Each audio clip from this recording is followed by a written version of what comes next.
നമസ്തേ. ഓം ശ്രീ മാത്രേ നമ. ശ്രീദേവി അസ്ട്രോളജിക്കൽ ചാനലിലേക്ക് ഏവർക്കും സ്വാഗതം. 2025 ജനുവരി 1 മുതൽ ഡിസംബർ 31 വരെയുള്ള ഒരു വർഷക്കാലം മിഥുനം രാശിക്കാർക്ക് എന്തെല്ലാം ഗുണഫലങ്ങളാണ് ഉണ്ടാകുന്നത്, എന്തൊക്കെ മാറ്റങ്ങളാണ് അവർക്ക് വരുന്നത്, ഇനി എന്തൊക്കെ പ്രാർത്ഥനകളാണ് ചെയ്യേണ്ടത് എന്നൊക്കെ നമുക്കൊന്ന് നോക്കാം. ആദ്യമായി സൂര്യൻ ജനുവരി മാസത്തിൽ സൂര്യൻ ധനുരാശിയിലും മകരൻ രാശിയിലുമായും ഫെബ്രുവരിയിൽ മകരത്തിലും കുംഭത്തിലുമായും മാർച്ചിൽ കുംഭത്തിലും മീനത്തിലുമായും അങ്ങനെ 12 മാസവും 2 രാശികളിലായിട്ടാണ്. മാസാദ്യം ഒരു രാശിയിലും പിന്നീടുള്ള മാസ പകുതി മുതൽ ബാക്കി വരെയുള്ളത് അടുത്ത രാശിയിലുമായിട്ടാണ് സൂര്യൻ പോകുന്നത്. അപ്പൊ സൂര്യൻ ഒരു മാസത്തിൽ 2 രാശിയിലായി പോകുന്നു. ചന്ദ്രൻ ഒരു പരിക്രമണം പൂർത്തിയാക്കുന്നു. സൂര്യന്റെയും ചന്ദ്രന്റെയും ഒന്നും രാശിമാറ്റ അതീവ പ്രശ്നങ്ങൾ വരാറില്ല. സാധാരണയായി ഗ്രഹസ്ഥിതിയിൽ മാറ്റം വരുത്തുന്നത് ശനിയുടെ രാശിമാറ്റം, വ്യാഴത്തിന്റെ രാശിമാറ്റം, രാഹുകേതുക്കളുടെ രാശിമാറ്റം, പിന്നെ ചൊവ്വയുടെയും ബുധന്റെയും ശുക്രന്റെയൊക്കെ വളരെ ചെറിയ തോതിലുള്ള മാറ്റങ്ങളാണ് രാശിചക്രത്തിൽ മാറ്റങ്ങൾ വരുത്തുന്നത്. അപ്പം നമുക്ക് സൂര്യന്റെ പറഞ്ഞു 2 രാശിയിലായിട്ടാണ് വരുന്നതെന്ന് പറഞ്ഞു. പിന്നെ ചന്ദ്രൻ ഒരു വട്ടം എല്ലാ 12 രാശിയിലൂടെ സഞ്ചരിച്ച് പൂർത്തിയാക്കുന്നു എന്ന് പറഞ്ഞു. ചൊവ്വയാണെങ്കിൽ ഇപ്പോൾ ജനുവരി മാസത്തിൽ ആദ്യം കർക്കിടകൻ രാശിയിൽ, പിന്നീട് അത് മിഥുനൻ രാശിയിലേക്ക് വക്രത്തിലേക്ക് പോകുന്നു. പിന്നെ ഏപ്രിൽ വരെ അത് അവിടെ തന്നെ നിൽക്കുന്നു. പിന്നീട് തിരിച്ച് കർക്കിടകത്തിലേക്ക് തന്നെ വരുന്നു. പിന്നെ അവിടുന്ന് അങ്ങോട്ട് ചിങ്ങത്തിലേക്ക് പോകുന്നു. അങ്ങനെയാണ് ചൊവ്വയുടെ സ്ഥിതി. അപ്പൊ ചൊവ്വയുടെ രാശിമാറ്റം ചെറിയ ചെറിയ ഹെൽത്ത് ഇഷ്യൂസ് ഒക്കെ വരുത്തുന്നതിന് മിഥുനൻ രാശിക്കാർക്ക്, കാരണം സ്വന്തം രാശിയിലേക്കുള്ള ചൊവ്വയുടെ രാശിമാറ്റം, വക്രത്തിലേക്കുള്ള രാശിമാറ്റം, ലഗ്ന രാശിയിൽ തന്നെ ചൊവ്വ വരുമ്പോൾ എന്താണെന്ന് വെച്ച് കഴിഞ്ഞാൽ കുറച്ച് ആരോഗ്യ പ്രശ്നങ്ങൾ വരാനുള്ള സാധ്യതയുണ്ട്. കാരണം ചൊവ്വയുടെ ശത്രുക്ഷേത്രമാണ് മിഥുനൻ രാശി.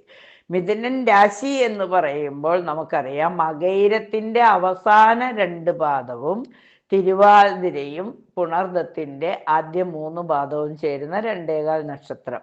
നമുക്കറിയാം ഈ മിഥുനൻ രാശി എന്ന് പറയുമ്പോൾ ഒരു സ്ത്രീയും പുരുഷനും കൂടി നിൽക്കുന്ന ഒരു രാശിയാണ്.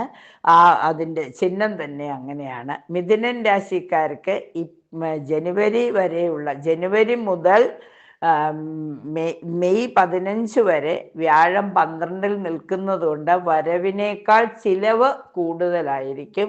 എല്ലാ കാര്യത്തിനും ഒരു മറഞ്ഞ വ്യാഴത്തിൻ്റെ ഒരു മറവുള്ളത് കൊണ്ട് തന്നെ എല്ലാ ശുഭകാര്യങ്ങളും അല്പം വൈകി മാത്രമാണ് നടക്കുന്നത്. പിന്നെ 4-ാമിടത്താണെങ്കിൽ കേതു നിൽക്കുന്നതുകൊണ്ട് കുടുംബത്തിലും ചില അസ്വാരസ്യങ്ങളൊക്കെ ഉണ്ട്. അപ്പോൾ വ്യാഴത്തിൻ്റെ മാറ്റം വരുന്നത് വരെ വർഷത്തിൻ്റെ ആദ്യം അല്പം പ്രതിസന്ധികളാണ് മിഥുനൻ രാശിക്കാർക്കുള്ളത്.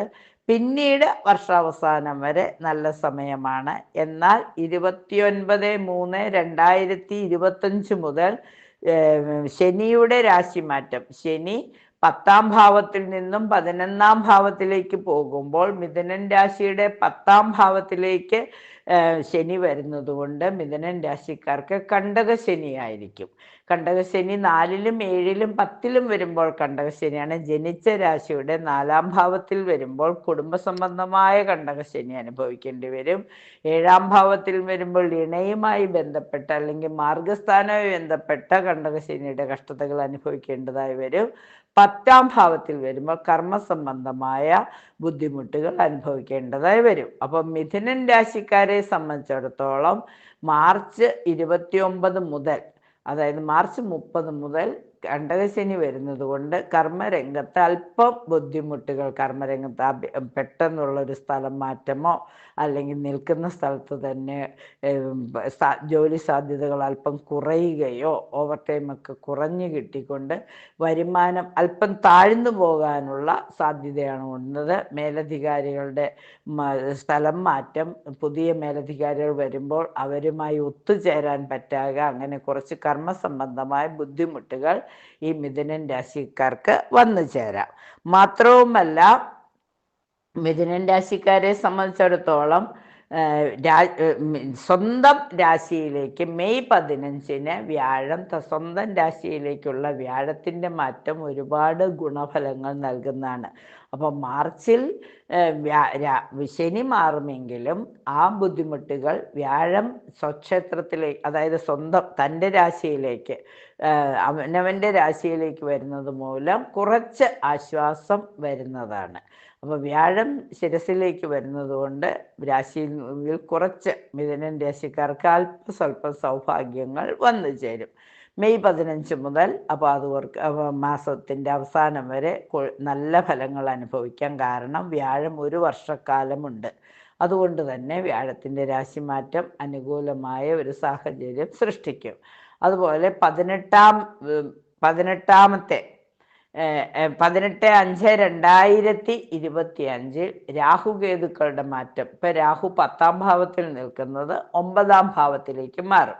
അപ്പോൾ 9-ാം ഭാവത്തിലേക്ക് മാറുമ്പോൾ ഭാഗ്യസ്ഥാനത്തേക്കാണ് മാറുന്നത്. രാഹു ഭാഗ്യസ്ഥാനത്ത് വരുമ്പോൾ ലോട്ടറി ഭാഗ്യമോ സാമ്പത്തികത്തിൻ്റെ എന്തെങ്കിലും അനുകൂല ഭാവങ്ങളോ പരദ്രവ്യ യോഗമോ ഒക്കെ ഉണ്ടാകാനുള്ള സാധ്യതയുണ്ട്. അതുപോലെ തന്നെ 4-ാം ഭാവത്തിൽ നിൽക്കുന്ന കേതു 3-ാം ഭാവത്തിലേക്ക് മാറുന്നത് മൂലം ആ കുടുംബത്തിലുണ്ടായിരുന്ന അസ്വാരസ്യങ്ങളും കഷ്ടതകളും എല്ലാം മാറിയിട്ട് കുറച്ച് അനുകൂല സാഹചര്യങ്ങളും വന്നു ചേരും. അതും നമുക്ക് സ്വീകാര്യമായത് തന്നെയാണ്. പൊതുവേ പറഞ്ഞാൽ മിഥുനൻ രാശിക്കാരെ സംബന്ധിച്ചിടത്തോളം രാഹുകേതുക്കളുടെ മാറ്റവും വ്യാഴത്തിൻ്റെ മാറ്റവും അനുകൂലമായ ഫലങ്ങളാണ് നൽകുന്നത്. ശനിയുടെ രാശിമാറ്റം അല്പം കഷ്ടതകളൊക്കെ വരുത്തുമെങ്കിലും പൊതുവെ വ്യാഴം അനുകൂലമായി വരുന്നത് കൊണ്ട് ശുക്രൻ്റെയും ബുധൻ്റെയും ഒക്കെ മാറ്റം 2025 ഏപ്രിൽ മുതൽ ഇവർക്ക് കാര്യങ്ങൾ കൂടുതൽ അനുകൂലത്തിൽ വരുന്നതാണ്. അപ്പം എന്തൊക്കെ ഗുണഫലങ്ങളാണെന്ന് നമുക്കൊന്ന് നോക്കാം. പരീക്ഷകൾക്ക് തയ്യാറാകുവാൻ സാധിക്കുന്ന സന്ദർഭം, ഏറ്റെടുത്ത കാര്യങ്ങൾ പൂർത്തീകരിക്കാനുള്ള ശ്രമത്തിൽ മുഴുകും. പരീക്ഷയൊക്കെ നന്നായിട്ട് എഴുതുവാനായിട്ടുള്ള ശ്രമങ്ങളൊക്കെ നടത്തും. അതെല്ലാം നല്ല രീതിയിൽ കലാശിക്കും. പിന്നെ ഏറ്റെടുത്ത കാര്യങ്ങളെല്ലാം പൂർത്തീകരിക്കുന്നതിന് വേണ്ടി പടിപടിയായി ഓരോ കാര്യങ്ങൾ ചെയ്തു തീർക്കും. അതുപോലെ തന്നെ മനസ്സിനെ അലട്ടിക്കൊണ്ടിരുന്ന പ്രശ്നങ്ങൾക്കെല്ലാം ചെറിയ രീതിയിലുള്ള പരിഹാരം കണ്ടെത്തുവാനും അത് പ്രശ്നങ്ങൾ ഇല്ലാതാക്കുവാനും സാധിക്കും. വർക്ക്ഷോപ്പോ വ്യവസായമോ ഒക്കെ തുടങ്ങണമെന്ന് ആഗ്രഹമുള്ളവർക്ക് അതിനുള്ള ഒരു മാർഗം തെളിഞ്ഞു വരും. കുടുംബജീവിതത്തിൽ അല്പം സന്തോഷവും സമാധാനവും ഒക്കെ വന്നു ചേരും. പിന്നെ ആഘോഷങ്ങളിലൊക്കെ പങ്കെടുക്കുകയും ആഘോഷങ്ങൾക്കൊക്കെ നേതൃത്വം വഹിക്കാനുള്ള ഒരു സാഹചര്യം വന്നു ചേരും. മതപരമായ ആഘോഷങ്ങളിലും അതുപോലെ തന്നെ കുടുംബത്തിൽ നടക്കുന്ന മംഗളകർമ്മങ്ങളിലൊക്കെ പങ്കെടുക്കുകയും നേതൃത്വം വഹിക്കുകയും അതുവഴി അല്പം ധനം വന്ന് ചേരുകയും ചെയ്യും. ചെലവാക്കുന്നതോടൊപ്പം തന്നെ ചെറിയ രീതിയിൽ ധനം സമാഹരിക്കുന്നതിനും സാധിക്കും. അതുപോലെ തന്നെ സന്താനങ്ങൾക്ക് കുറച്ച് നന്മകൾ പ്രതീക്ഷിക്കാം. കുടുംബത്തിൽ വാഹനമോ അല്ലെങ്കിൽ ഗ്രഹം ഓടി പിടിപ്പിക്കലോ ഒക്കെയുള്ള വഴി വരുന്നു. പുതിയ വാഹനം അല്ലെങ്കിൽ പഴയ വാഹനം കൊടുത്തിട്ട് പുതിയ വാഹനം വാങ്ങുവാനുള്ള സാഹചര്യം വന്നു ചേരും. സന്താനങ്ങളുടെ വിദ്യാഭ്യാസ കാര്യങ്ങൾക്കൊക്കെ ഒരു തീരുമാനമുണ്ടാക്കും. പൊതുവേ പറഞ്ഞാൽ ഇത്തിരി അനുകൂലമായ സാഹചര്യമാണ്. സാമ്പത്തിക സ്ഥിതിയൊക്കെ ഒരു വിധത്തിൽ മെച്ചപ്പെടും. കച്ചവട രംഗത്ത് മികവുണ്ടാകും. പൊതുവേ പറഞ്ഞാൽ മിഥുനൻ രാശിക്കാർക്ക് വർഷത്തിൻ്റെ ആദ്യം അല്പസ്വല്പം പ്രതിസന്ധികൾ ഉണ്ടെങ്കിൽ പോലും വർഷാവസാനം ഏറ്റവും അനുകൂലമായ രീതിയിൽ കാര്യങ്ങൾ നീങ്ങി വരും. ദശാനാഥനായ മഹാവിഷ്ണുവിൻ്റെ അവതാരമൂർത്തികളായ ശ്രീരാമസ്വാമിയെയും ശ്രീകൃഷ്ണസ്വാമിയെയും നരസിംഹസ്വാമിയെയും മറ്റു മൂർത്തികളെയും ഒക്കെ പ്രാർത്ഥിക്കുന്നത്, വരാഹത്തെ പ്രാർത്ഥിക്കുന്നത്, വരാഹി ദേവിയെ പ്രാർത്ഥിക്കുന്നതൊക്കെ കൂടുതൽ കൂടുതൽ ഗുണഫലങ്ങൾ നൽകും. ബുധനാഴ്ചയാണ് ഏറ്റവും നല്ല ദിവസം. ബുധനാഴ്ച ശ്രീകൃഷ്ണസ്വാമി ക്ഷേത്രത്തിൽ വിദ്യാഗോപാല മന്ത്രയോ രാജഗോപാല മന്ത്രാർച്ചനയൊക്കെ നടത്തുക, തുളസിമാല സമർപ്പിക്കുക, ത്രിപുരസുന്ദരി മന്ത്രാർച്ചന ദേവിക്ക് നടത്തുക. അതുപോലെ തന്നെ ചെറുപയർ ദാനം ചെയ്യുക. ബുദ്ധിപരമായ എല്ലാ കാര്യങ്ങളും നല്ല രീതിയിൽ നടന്നു കിട്ടുന്നതിന് വേണ്ടിയിട്ട് ശരിക്കും ചെറുപയർ നിറത്തിലുള്ള വസ്ത്രം ധരിക്കുന്നത്, ശുഭകാര്യങ്ങൾക്കൊക്കെ പോകുമ്പോൾ പച്ച നിറത്തിലുള്ള വസ്ത്രം ധരിക്കുന്നത്, ഒരു പച്ച മരതക രത്നം ധരിക്കുന്നതൊക്കെ കൂടുതൽ കൂടുതൽ ഗുണഫലങ്ങൾ നൽകും. പൊതുവേ പറഞ്ഞാൽ മിഥുനൻ രാശിക്കാരെ സംബന്ധിച്ചിടത്തോളം രാശിദേവതയായ ബുധനെ പ്രാർത്ഥിക്കുന്നത്, ത്രിപുരസുന്ദരി മന്ത്രം ധരിക്കുന്നത്, മരതകരത്നം ധരിക്കുന്നതൊക്കെ നല്ലതാണ്.